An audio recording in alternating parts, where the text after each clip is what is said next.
नमस्कार दोस्तों, मैं विनय दुबे मुंबई से। कैसे हो अंडभक्तों? कहाँ? गटर? गोबर?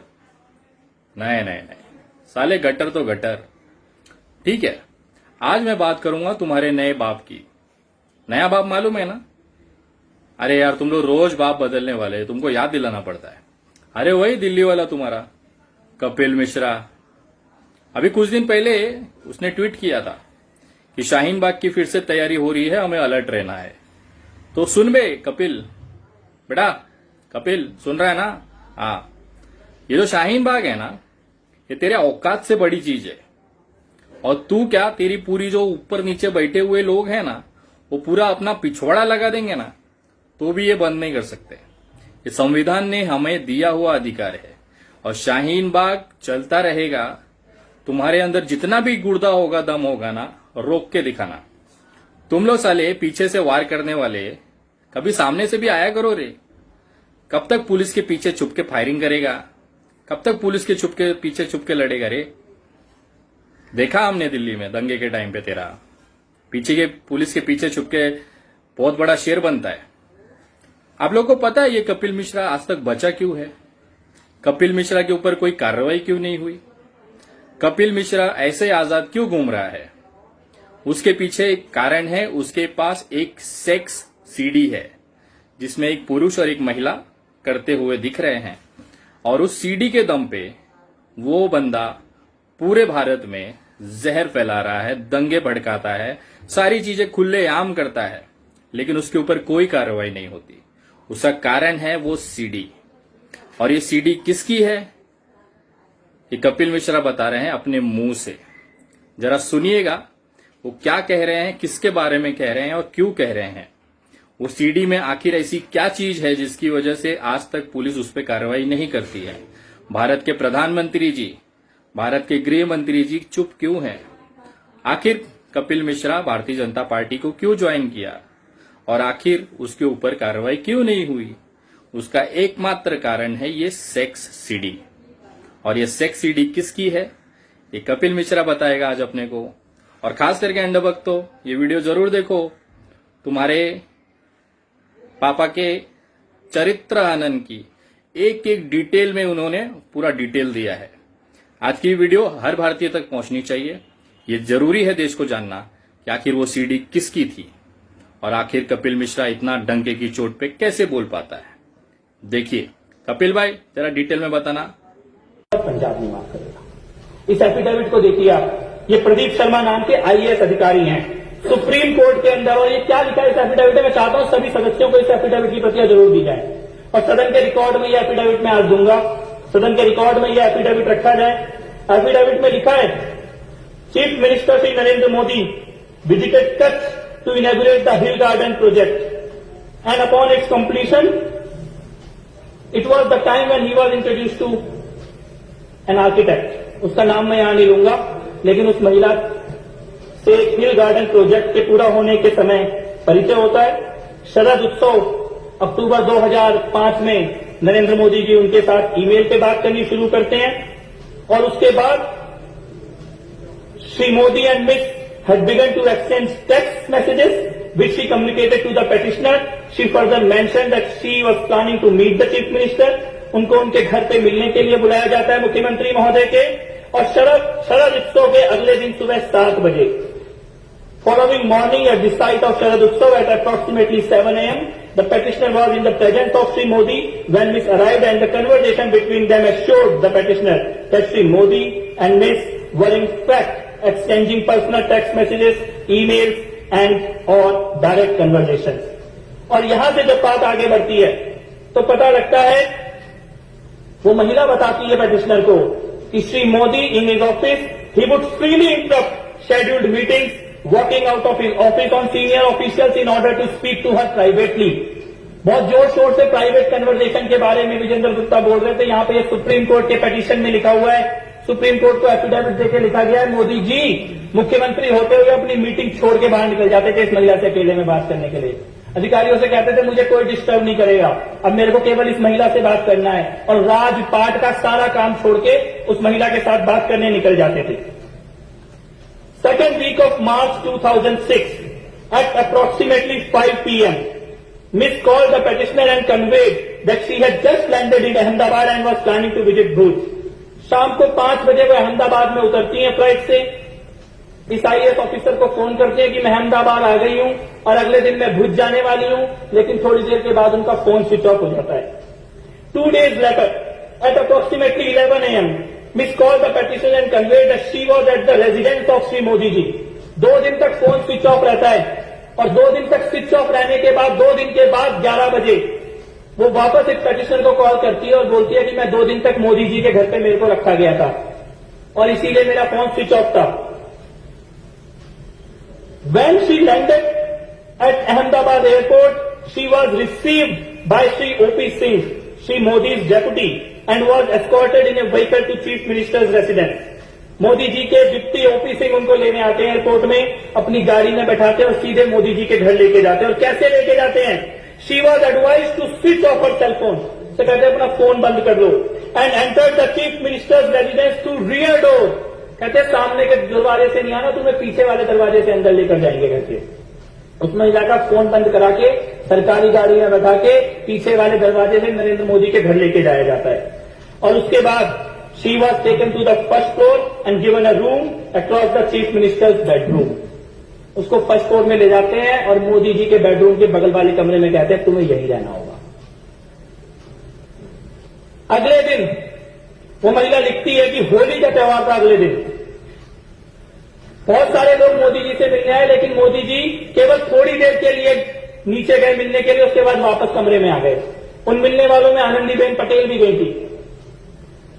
Shri Modi attended to them briefly and return to his quarters. बहुत थोड़ी देर के लिए लोगों से मिले, उसके बाद अपने कमरे में वापस आ गए। ये महिला इस बीच में बीमार भी होती है। She developed a fever and requested a physician. वो कहते हैं मेरी तबीयत खराब है, किसी डॉक्टर को बुला दो। तो मोदी जी क्या कहते हैं उससे? मोदी जी उससे कहते हैं कि calling a physician is impossible. Doctor को तो हम बुला ही नहीं सकते, किसी को पता लग जाएगा कि तुम यहां पे आई हो। और उसके बाद मोदी जी उसको अपने जीवन की घटनाएं सुनाने लग जाते हैं और अगले बार उसको कार से भेजा जाता है। इसके बाद इसी एफिडेविट में लिखा है जो सुप्रीम कोर्ट के अंदर जमा किया गया है कि वो महिला भावनगर जाती है जिस वक्त मोदी जी साउथ अफ्रीका के टूर में गए हैं, और वहां से भी मोदी जी को चैन नहीं पड़ता, वहां से भी उसको फोन और एसएमएस करने का सिलसिला जारी रखते हैं। Petitioner found that she was constantly in touch with Sri Modi, who was abroad and probably in South Africa at the time. She also conveyed to the petitioner that Sri Modi asked her about the petitioner's office routine and habits and whether the petitioner knew about the relationship they shared. In one conversation, Miss showed the petitioner a text message that the chief minister has sent her from abroad. और खास तौर पे इस महिला से बात करने के लिए अलग मोबाइल नंबर मोदी जी ने रखा हुआ था, वो मोबाइल नंबर भी इस एफिडेविट के अंदर दिया गया है।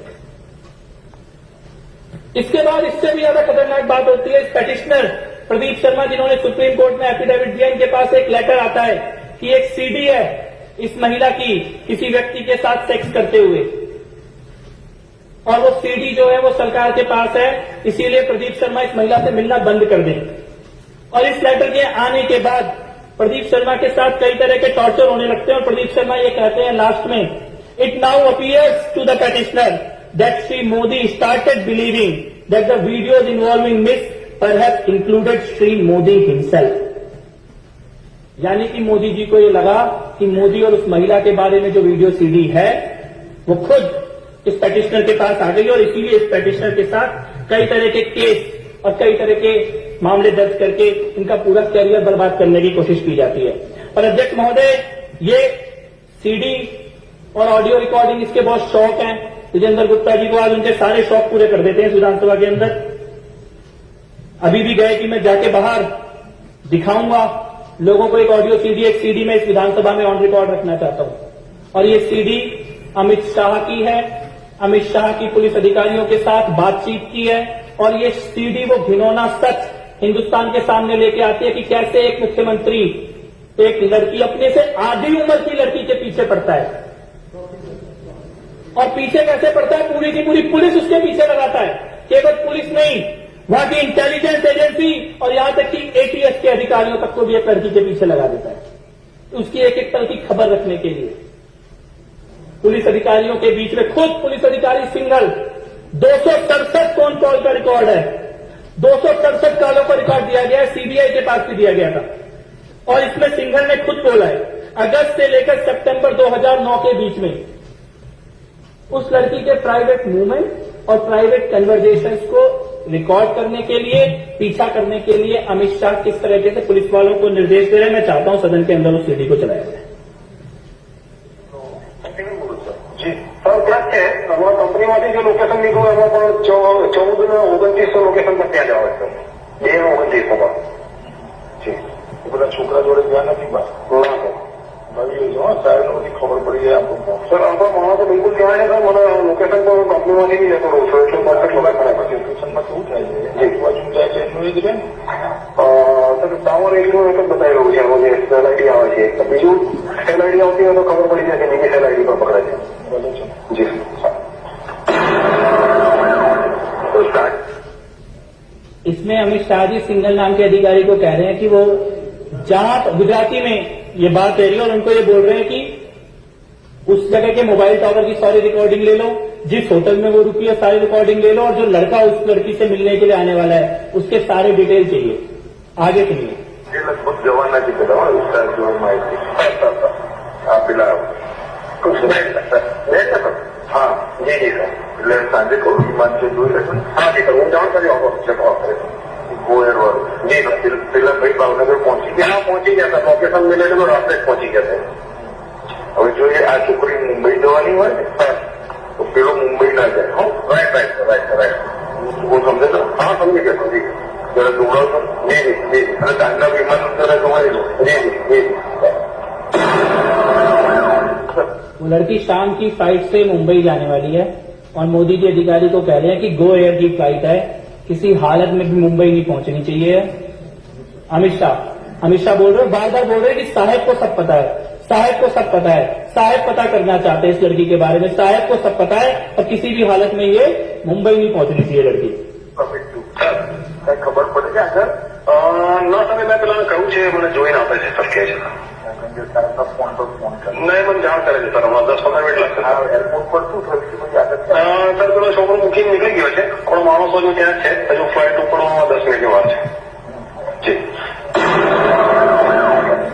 સર મેં જોઈ લીધી છે હોટલ પણ જોઈ લીધી છે માણસો પણ બરાબર ગોઠવાયેલા છે તમામ વ્યવસ્થા થઈ ગયેલી સર ત્યાં મતલબ મેઇન ગેટની સામે જ આપણો એક માણસ ગોઠવાઈ ગયો છે એટલે ત્યાંથી નીકળશે ત્યાંથી ફોલો ચાલુ થઈ જશે એનો બહાર ગયે બહાર મેઇન રોડ પર બી એક માણસ છે આગળ પણ એક માણસ છે આપણે 10 સેકન્ડ જોડાવ હા ખાતે કરેલો રહું જી જી કેટલી ખાતે કરે સર પેલું રિઝર્વેશનમાં એવું આવ્યું છે કે એક દિવસ એક્સટેન્ડ કરાવે છે આને બસ એવું એ તો બરોબર છે અત્યારે સડે ખાતે કરેલો સર જી જી હા સર પછી મને ફોન જી જી જોડાવ જી જી જી સર જોડાવ તો મહેમાન અંતર જી જી સર હાજી હાજી સાહેબના સર વાત કરી લોકો સાથે બહાર થઈ ગયા રાત્રે માણસો બરોબર ઇન્વેસ્ટ થયું છે હાજી સર અત્યારે તો ત્યાં છે પણ શોપિંગ થઈ ગયા જી પેલા છોકરાને જરા જોવું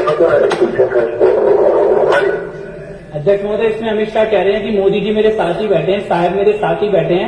साहब कह रहे हैं कि अंदर 2 हैं, एक लड़की और एक लड़का है, उनके सारे नजर रखो। वो पुलिस अधिकारी कह रहे हैं कि मैंने पूरी टीम लगाई है, जैसे ही वो होटल से बाहर निकलेंगे हम उनका पीछा करेंगे।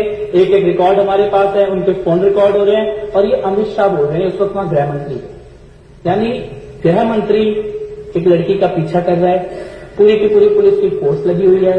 मुख्यमंत्री उस लड़की में इंटरेस्ट ले रहे हैं, मुख्यमंत्री उसको अपने घर बुला रहे हैं। घर पीछे वाले दरवाजे से आनी चाहिए, फोन स्विच ऑफ रहना चाहिए, डॉक्टर भी ना आ जाए गलती से उस लड़की के साथ कुछ हो जाए। साउथ अफ्रीका में जाके भी चैन नहीं पड़ रहा वहां से और आज नहीं मालूम कोई लड़की कहां, आज नहीं मालूम इसका परिवार कहां। और मैं कहता हूं ये तो शायद एक मामला है जो सामने आ गया। अगर कोई व्यक्ति मुख्यमंत्री की कुर्सी पे बैठने के बाद अपने गृह मंत्री, पुलिस अधिकारी, इंटेलिजेंस के अधिकारी और एटीएस के अधिकारियों को एक लड़की के पीछे लगा सकता है तो वो कुछ भी कर सकता है, तो उसका कोई चरित्र नहीं है। आज भाजपा वाले बहुत जोर जोर से पूछ रहे थे, बहुत जोर जोर से पूछ रहे थे, संदीप कुमार का मुद्दा उठा रहे हैं इंटरनेट पे राशन कार्ड, मैं कहता हूं राशन कार्ड छोड़ो, तुम ये बताओ जशोदा नंदा का पासपोर्ट कब बनेगा? कौन सी चरित्र की बात कर रही है भारतीय जनता पार्टी? आम आदमी पार्टी को मामले की जानकारी मिली, 15 मिनट के अंदर अरविंद केजरीवाल जी ने निर्णय ले लिया।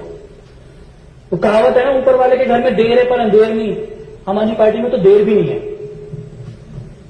मंत्रियों को भी ट्विटर से पता लगता है अगर किसी, और हम सबको मालूम है, जितने लोग हम यहां पर बैठे हैं हम में से सबको मालूम है, एक गलती करेंगे, गलती की माफी नहीं है यहां पर। लेकिन इसका क्या, जितनी बड़ी बड़ी चरित्र की, राजनीति की, शुचिता की, पवित्रता की बातें भारतीय जनता पार्टी कर रहे हैं, इस सीडी के आने के बाद भारतीय जनता पार्टी के नेता बताएं। एक सीडी संदीप कुमार की 15 मिनट में फैसला हो गया, एक सीडी नरेंद्र मोदी और अमित शाह की है। भारतीय जनता पार्टी फैसला लेने की हिम्मत दिखाए, क्या फैसला ले सकती है सीडी के ऊपर? मेरे को लगता है कि, और ये पूरा का पूरा 15 मिनट की रिकॉर्डिंग है, मैं विधानसभा के रिकॉर्ड में देना चाहूंगा ये एफिडेविट और रिकॉर्डिंग, और मैं ये चाहता हूं कि ये रिकॉर्ड में रहे और आज का दिन रिकॉर्ड में रहे कि जब राजनीतिक शुचिता की, पवित्रता की, नेताओं के चरित्र की चर्चा हो रही थी, जब भारतीय जनता पार्टी के नरेंद्र मोदी और अमित शाह की पोल इस विधानसभा के अंदर खोली जा रही थी, तो भारतीय जनता पार्टी के नेताओं के अंदर हिम्मत नहीं थी सदन के अंदर रुकने की और चर्चा में भाग लेने की। तो बस मैं केवल इतना ही कहना चाहता हूं, मेरे को लगता है आज पूरे देश दिल्ली की विधानसभा के माध्यम से ये जान जाएगा कि चरित्र के मामले में और राजनीतिक सफाई के मामले में आम आदमी पार्टी कहां खड़ी है, भाजपा कहां खड़ी है, मोदी जी कहां खड़े हैं और अरविंद केजरीवाल कहां खड़े हैं। बहुत बहुत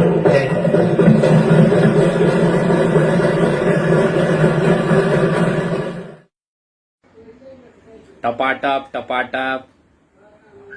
मेरे को समझ में नहीं आता वो मामले में आगे हुआ क्या। क्या ये कोई पूछ सकता है कपिल भाई से कि कपिल भाई वो सीडी है कहां पे, और आखिर आपके पास इतने सबूत होने के बाद भी आपने उसे जनता के सामने क्यों नहीं लाया? मैं निवेदन करता हूं, प्लीज कपिल भाई उसको ना पब्लिक में डालो, लोगों को पता चलना चाहिए असलियत क्या है। अरे यार अकेले अकेले देखोगे क्या? हमको भी तो दिखाओ कौन है भाई। सबको पता है कि चीजें कैसी हैं, और आपने जो गंभीर आरोप लगाए हैं हमारे प्रधानमंत्री नरेंद्र मोदी जी के ऊपर, आज मैं आपसे निवेदन करता हूं कि कृपया आप जैसे लोग जो 2 कौड़ी में बिक जाते हैं, कभी आम आदमी पार्टी का चाटेंगे, कभी भारतीय जनता पार्टी का चाटेंगे। मैं दावे के साथ कह सकता हूं, कल को कोई आपको ज्यादा पैसा देगा ना, आप उसके कोठे पे भी जाके नाचोगे, कोई प्रॉब्लम नहीं है। लेकिन जो चीज आपने विधानसभा के अंदर कही थी वो अब कहां पे है, वो देश को जानना जरूरी है। कृपया अगर आप एक बाप की औलाद हैं तो उस मामले को वापस जनता के बीच में रखें, उस सीडी को, उस सारी जानकारी को, वो एफिडेविट को अपने सोशल मीडिया प्लेटफॉर्म पे डालें। अगर आप सही में जनता की बात करते हैं, इतना गंभीर मामला, एक महिला के ऊपर इतने अत्याचार होने वाले मामले को आप आखिर कैसे दबा सकते हैं? आपके घर पे भी बेटी है मेरे हिसाब से, बाकी आप खुद समझदार हैं, और आपके ऊपर कार्रवाई क्यों नहीं हो रही है ये वीडियो क्लियर बताता है। आपने उनकी नस पकड़ के रखी है जिसकी वजह से कार्रवाई नहीं हो रही है। आज के लिए काफी है कपिल भाई, और एक चैलेंज है खुला, तुमको ना जो उखड़ते बनता है ना उखाड़ लो। शाहीन बाग पूरे भारत में चलेगा, और तुम और तुम्हारे जितने अब्बा बैठे हैं ना, रोक के दिखाओ। ये संविधान ने हमें दिया हुआ हक है, विरोध प्रदर्शन करने का हमें हक है। तुम भी करो, किसने रोका है? आओ तो सही। पुलिस के पीछे छुप के वार करने वाले डरपोक फट्टू, तुम बड़ी बड़ी बातें। पहले निकलने का, कैसा निकलने का मालूम है ना, फुर्सत में। जय हिंद, जय महाराष्ट्र।